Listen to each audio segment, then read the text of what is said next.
रामपुर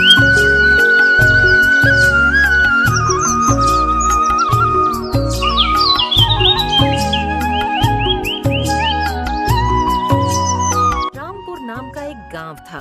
वह गांव चारों तरफ हरियाली और सादगी से भरा हुआ था। उस गांव में बिरजू नाम का एक किसान रहता था। बिरजू बहुत ही मेहनती और एक ईमानदार किसान था।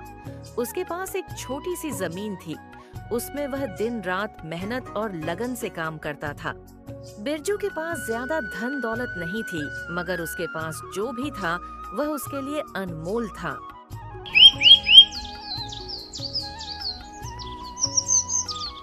अरे भाग्यवान, मुझे जल्दी से खाना दे दो, मुझे जल्दी जाना है। हाँ जी, मैं आपका खाना अभी निकाल देती हूँ। मगर सुनिए जी, आप इतनी जल्दी में क्यों हैं? आप तो इस तरह से परेशान हो रहे हैं जैसे कि आपको किसी खास जगह पर जाना है। भाग्यवान, मुझे आज खास जगह पर जाना ही है। आज मुझे जमींदार जी ने अपने घर पर बुलाया है। क्या आपको जमींदार जी ने बुलाया है? भला ऐसा क्या खास काम आ गया है जो उन्होंने आपको बुलाया है? पता नहीं भाग्यवान, अब तो वहाँ पर जाकर ही पता चलेगा कि उन्होंने मुझे क्यों बुलाया गया। सुनिए जी, आपसे एक बात करनी थी। जमींदार जी के घर से आप जल्दी ही घर आ जाइएगा। नकी, तुम ऐसा क्यों बोल रही हो? कुछ बात है क्या? मैं नहीं चाहती कि आप ज्यादा देर तक घर से बाहर रहे। रास्ते ठीक नहीं हैं और अब ठंड भी पड़ने लगी है। अच्छा ठीक है, मैं समय पर घर आ जाऊंगा। इतना कहकर बिरजू घर से चला जाता है और वह दिन भर खेतों पर काम करता है। और जैसे ही शाम होती है, बिरजू जमींदार जी के घर पर जाता है। आओ आओ बिरजू, और कहो सब कैसा चल रहा है? सब ठीक है ना? और सब कामकाज कैसा चल रहा है? तुम्हारा सब बढ़िया है? मालिक, बस इस बार खेती में थोड़ा ज्यादा मेहनत करनी है। सोच रहा हूँ कि इस बार ज्यादा से ज्यादा उपज हो ताकि अपने बेटे को शहर भेजकर पढ़ा सकूं। अरे बिरजू, तुम्हारे बेटे को शहर में पढ़ने के लिए तो बहुत बड़ी रकम चाहिए, पर क्या इतनी बड़ी रकम तुम्हारा छोटा सा खेत पूरा कर पाएगा? हाँ मालिक, मैं जानता हूँ, पर मैं कर भी क्या सकता हूँ। अपने खेत में दिन दुगनी रात चौगुनी मेहनत तो कर ही रहा हूँ, और देना ना देना तो सब ऊपर वाले की मर्जी पर निर्भर है। हाँ बिरजू, तुम तो सच में बहुत ही मेहनती हो। अरे मैं तो तुम्हें एक बात बताना भूल ही गया। क्या बात है मालिक, कहिए ना। मेरी गेहूं की बोरियां शहर पहुंचा है।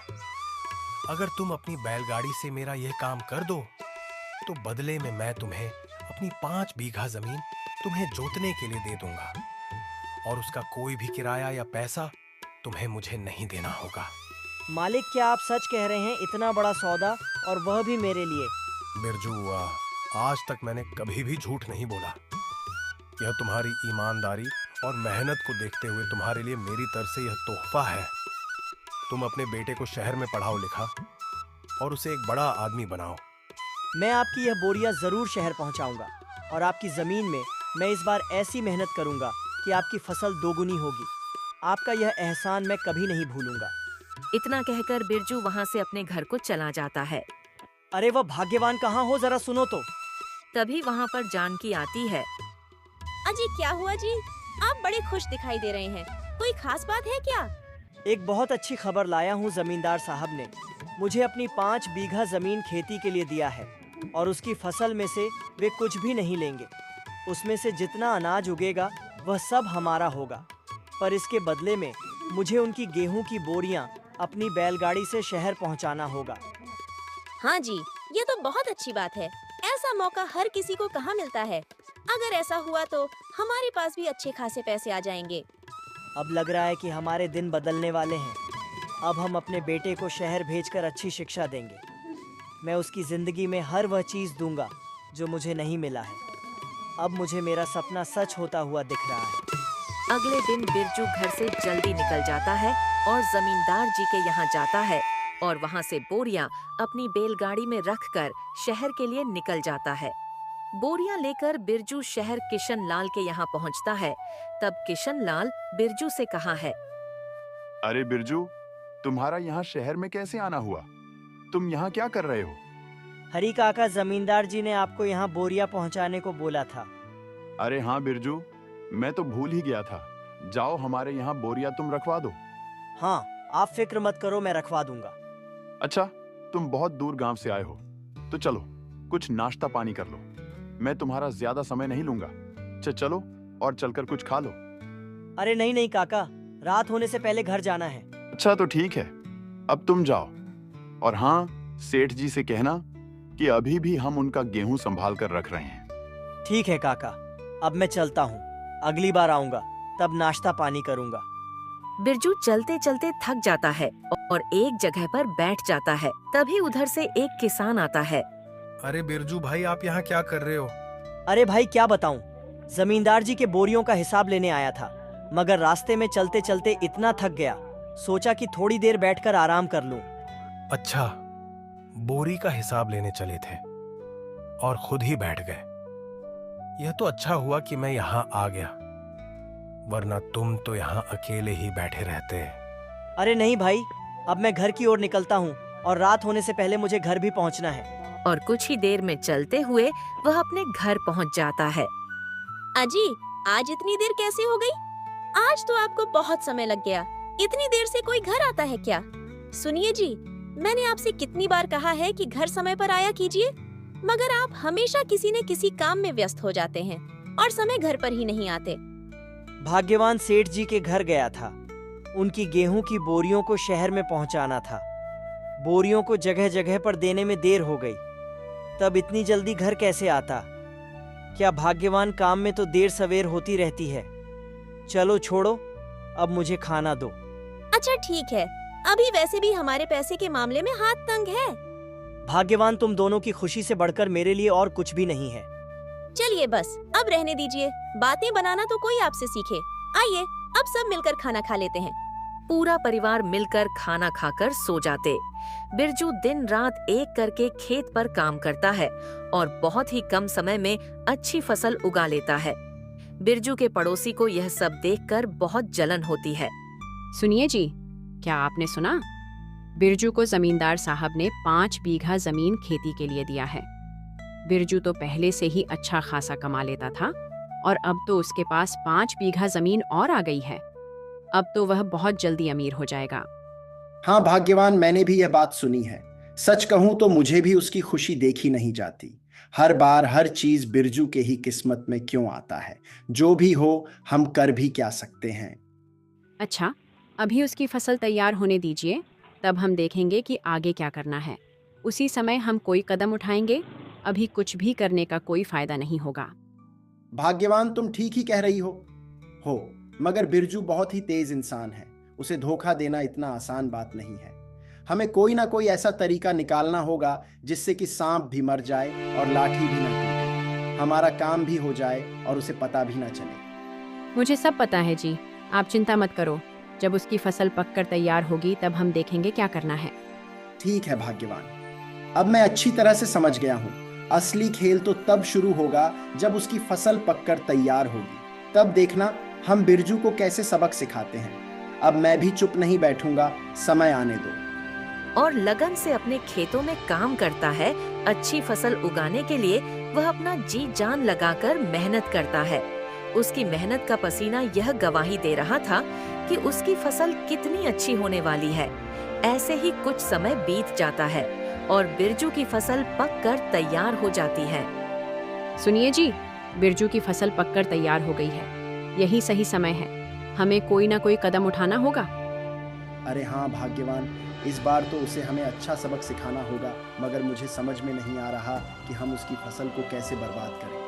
इस बार तो हम उसे ऐसा सबक सिखाएंगे कि वह दोबारा पैर उठने की कोशिश नहीं करेगा। सुनिए जी, आप बहुत सारे जानवरों को उसके खेत में छोड़ दीजिए। वह सारे जानवर उसके खेत को बर्बाद कर देंगे और जानवरों के चले जाने के बाद कुछ दवा का भी फसलों पर छिड़काव कर दीजिए, जिससे उसकी फसल पूरी तरह बर्बाद हो जाएगी और हम अपने मकसद में कामयाब हो जाएंगे। फसल के बर्बाद होने का नुकसान बिरजू सह नहीं पाएगा और जमींदार को मजबूरन उसका खेत लेना पड़ेगा। यही मौका है बिरजू को पूरी तरह से बर्बाद करने का। ठीक है भाग्यवान, मैं पूरी तैयारी के साथ जाऊंगा और उसकी फसल बर्बाद करके ही आऊंगा। मगर भाग्यवान, मुझे ऐसा करते किसी ने देख लिया तो मुझे थोड़ा डर भी लग रहा है। उसके बाद बिरजू का पड़ोसी सुखी लाल बिरजू के खेत पर बहुत सारे जानवरों को लेकर जाता है और उसके खेत में छोड़ देता है और खुद छिपकर यह सब देख रहा होता है। जब सारे जानवर चले जाते हैं तब सूखी लाल फिर से आता है और फसल पर दवा का छिड़काव देता है, जिससे बिरजू की फसल पूरी तरह बर्बाद हो जाती है। अगले दिन जब सुबह होती है तो बिरजू और उसकी पत्नी जानकी दोनों खेत पर जाते हैं। देखिए जी, हमारी फसल तो पूरी तरह से बर्बाद हो गई है। आखिर ऐसा कैसे हो गया? अब हम क्या करेंगे? हम तो पूरी तरह से बर्बाद हो गए हैं। हाँ भाग्यवान, तुम ठीक ही कह रही हो। हमारी सिर्फ फसल ही नहीं बर्बाद हुई है, हमारे सपने भी टूट गए। इस फसल को उगाने के लिए मैंने ना दिन देखा ना रात, और दिन रात लगातार मेहनत करता रहा, और वह एक झटके में हाय हाय सब बर्बाद हो गया। मैंने सोचा था इस फसल को हो जाने से मैं अपने बेटे को शहर में पढ़ने के लिए भेजूंगा, मगर अब तो फसल ही ना रही। मेरे सारे सपने टूट गए। बिरजू अपनी फसल की ऐसी स्थिति को देखकर बहुत ही मायूस हो जाता है। वह अंदर से बिल्कुल टूट जाता है। तब बिरजू की पत्नी उसे हिम्मत देते हुए कहती है, सुनिए जी, आप मायूस मत होइए। जिसने भी यह किया है उसने हमारी हिम्मत को तोड़ने की कोशिश की है, मगर हम हार नहीं मानेंगे। हम मेहनत करने वाले लोग हैं, एक बार फिर से उठ खड़े होंगे। जानकी, हमारी फसल का इस तरह से बर्बाद हो जाना कोई हादसा नहीं है, बल्कि किसी की ने सोच समझकर यह काम किया है। कोई हमें आगे बढ़ता नहीं देखना चाहता है, मगर साजिश करने वाला यह नहीं भूले कि ईश्वर सब कुछ देख रहा है। ईश्वर की लाठी में आवाज नहीं होती, उसको एक ना एक दिन अपनी करने की सजा जरूर मिलेगी। कुछ दिनों बाद बिरजू के घर जमींदार आता है। अरे घर में कोई है क्या? बिरजू घर में हो क्या? भाई जरा बाहर तो आना। बिरजू और उसकी पत्नी दोनों घर के बाहर आते हैं। सुनो बिरजू, मुझे पैसे चाहिए। मैंने अपनी 5 बीघा जमीन खेती करने के लिए दी थी, तो अब मुझे आधे पैसे दे दो। मेरे घर में जरूरी काम आ गया है। मालिक, मैं आपको कैसे बताऊं? मैंने दिन रात एक करके अच्छी फसल तैयार की थी, मगर पता नहीं कैसे फसल पकने पर किसी ने उसे पूरी तरह से बर्बाद कर दिया। मेरी सारी मेहनत बर्बाद हो गई। मेरे पास कुछ भी नहीं बचा मालिक। देखो बिरजू, में साथ झूठ बोलने की कोशिश मत करना। ये सारी बहानेबाजी मेरे साथ नहीं चलेगी। मैंने तुम्हें खेती के लिए इतनी बड़ी जमीन दी थी, और अब तुम पैसे देने का समय आया तो झूठ बोल रहे हो। मैं आपसे झूठ नहीं बोल रहा हूँ, ये बात बिल्कुल सच है। मैं कोई बहानाबाजी नहीं कर रहा हूँ मालिक। मैं तो खुद अपने बेटे को शहर भेजकर पढ़ाने का सपना देख रहा था, मगर मेरे सारे सपने धरे के धरे रह गए। मेरे सारे सपने टूट गए। देखो बिरजू, मुझे तुम्हारे सपनों से कोई लेना देना नहीं है। मुझे तो बस मेरे पैसे चाहिए। अगर तुमने मुझे पैसे नहीं दिए तो तुम अपना खेत भी भूल जाओ। मैं तुम्हारे खुद की 5 बीघा जमीन भी अपने कब्जे में मैं ले लूंगा, और अगर जरूरत पड़ी तो तुम्हारा घर भी ले लूंगा। जमींदार बिरजू का घर और जमीन दोनों अपने कब्जे में ले लेता है। बेघर हो जाने के बाद बिरजू अपने बीवी बच्चों को लेकर शहर की ओर चल देता है। पिताजी, मैं चलते चलते बहुत थक गया हूँ और मुझे बहुत जोरों की भूख भी लगी है। हे भगवान, मैं कैसा लाचार पिता हूँ जो अपने बेटे का पेट भी नहीं भर सकता। मेरे पास तो ना कोई रहने का ठिकाना है और ना ही कोई काम है, फिर मैं तुम दोनों का पेट कैसे भरूं? भगवान, हमारे इतनी परीक्षा क्यों ले रहे हैं? मुझे तो कुछ भी समझ में ही नहीं आ रहा कि मैं क्या करूं। जानकी एक घर की तरफ जाती है और घर के सामने खड़े होकर आवाज देती है, सुनिए, घर में कोई है क्या? तभी घर के अंदर से एक औरत बाहर आती है। सुनिए बहन जी, क्या आपका पास थोड़ा खाना मिलेगा? मेरा बच्चा बहुत ही भूखा है, थोड़ा सा खाना दे दीजिए, मेरी मदद कीजिए, आपका बहुत बड़ा एहसान होगा। मुझ पर अब तो घर में खाना बचा ही नहीं है। सभी लोगों ने खाना खा लिया है और खाना खत्म हो चुका है। अगर तुम थोड़ा पहले आती तो शायद थोड़ा मिल भी जाता। अब घर में खाना नहीं बचा है तो मैं तुम्हें खाना कहाँ से दूं? तुम किसी और से खाना क्यों नहीं मांग कर देखती हो? शायद तुम्हें वहाँ कुछ मिल जाए। जानकी मायूस होकर वापस आ जाती है। क्या हुआ भाग्यवान, क्या तुम्हें कहीं भी खाना नहीं मिला? मैं जानता था इस गांव में अब हमारी मदद कोई नहीं करेगा। चलो हम शहर चलते हैं, वहां मेरा एक दोस्त रहता है, शायद वह मेरी कुछ मदद कर दे। वे तीनों शहर की ओर निकल जाते हैं। अरे बिरजू भाई, कैसे हो? और यहाँ कैसे आना हुआ? और भाभी को भी साथ में लाए हो? बड़ी खुशी हुई तुम्हें यहाँ देखकर। किशन भाई, हमारे नसीब में अब खुशी कहाँ है? मैं यहाँ मुसीबत का मारा हुआ आया हूँ। हमने अपना गांव छोड़ दिया है। उस गांव में अब मेरा कुछ नहीं बचा है। मेरे इतने महीनों की मेहनत बर्बाद हो गई और जमींदार जी ने मेरा जमीन और घर दोनों अपने कब्जे में ले लिया। हमारे पास अब रहने का ठिकाना तक नहीं है। हम जाएं तो जाएं कहाँ? इसीलिए मैं आपके पास आया हूँ। अब आप ही हमारी कुछ मदद कीजिए। बिरजू भाई, तुमने बहुत अच्छा किया कि यहाँ चले आए। मैंने दूसरी जगह पर दूसरा घर ले लिया है। आज से तुम और तुम्हारा परिवार इसी घर में रहेंगे। और यह लो कुछ पैसे। अभी तुम्हें इन पैसों की बहुत जरूरत है और तुम्हें किसी चीज की जरूरत पड़े तो मुझे बिना किसी हिचकिचाहट के बताना। किशन भाई, तुमने मेरे बुरे समय में इतनी बड़ी मदद की है, मैं इसका एहसान कैसे चुकाऊं? बिरजू भाई, असली दोस्त वही होता है जो बुरे समय में तुम्हारे साथ खड़ा हो। और तुमने तो अपनी दोस्ती और ईमानदारी से हमेशा अपनी दोस्ती का फर्ज निभाया है।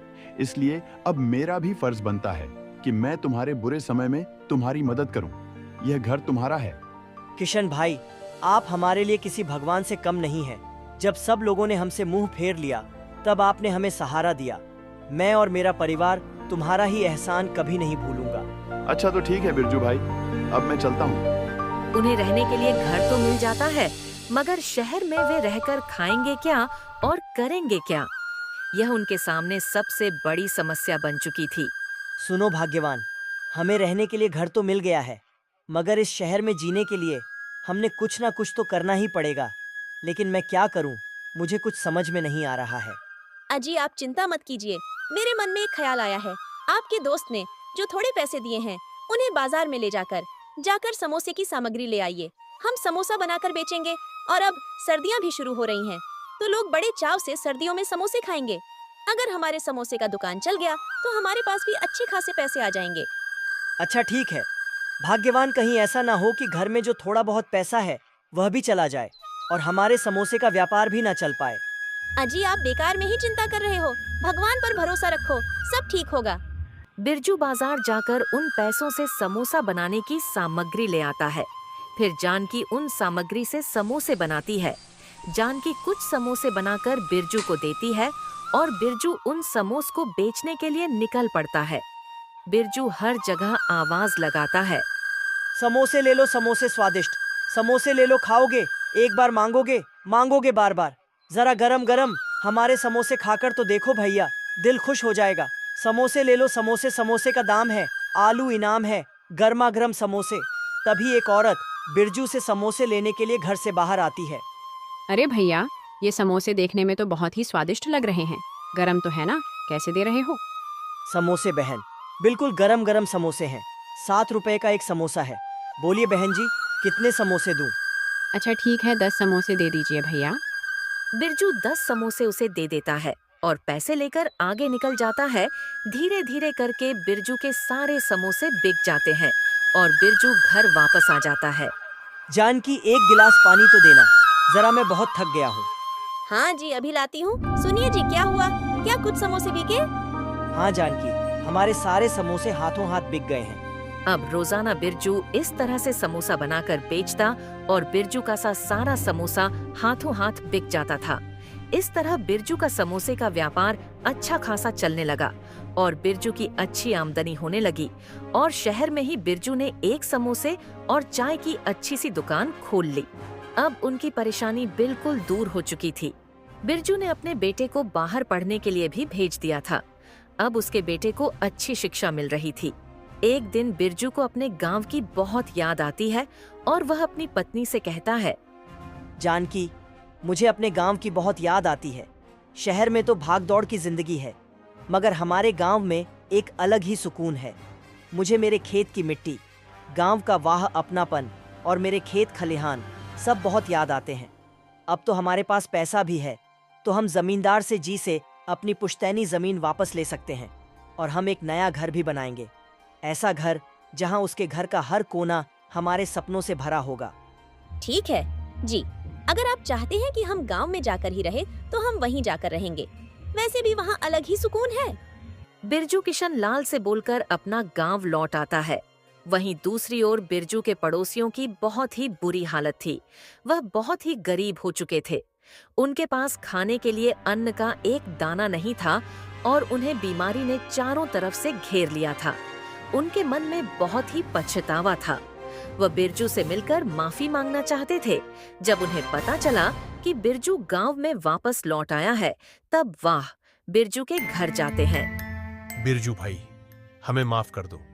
मैं ही वह था जिसने तुम्हारी फसल बर्बाद की थी, तुम्हारे बढ़ते कदम में रोकना चाहता था।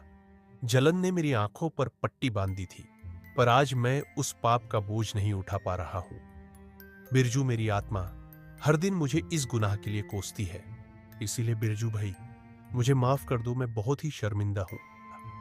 तो वह तुम थे सुखीलाल, जिसने हमसे हमारा घर, हमारी खुशियां सब कुछ छीन ली थी। तुम्हारे कारण मेरे परिवार को कितनी तकलीफ झेलनी पड़ी, कितना संघर्ष करना पड़ा। सुखीलाल, ऊपर वाला सब देखता है, वह कभी किसी का बुरा नहीं करता।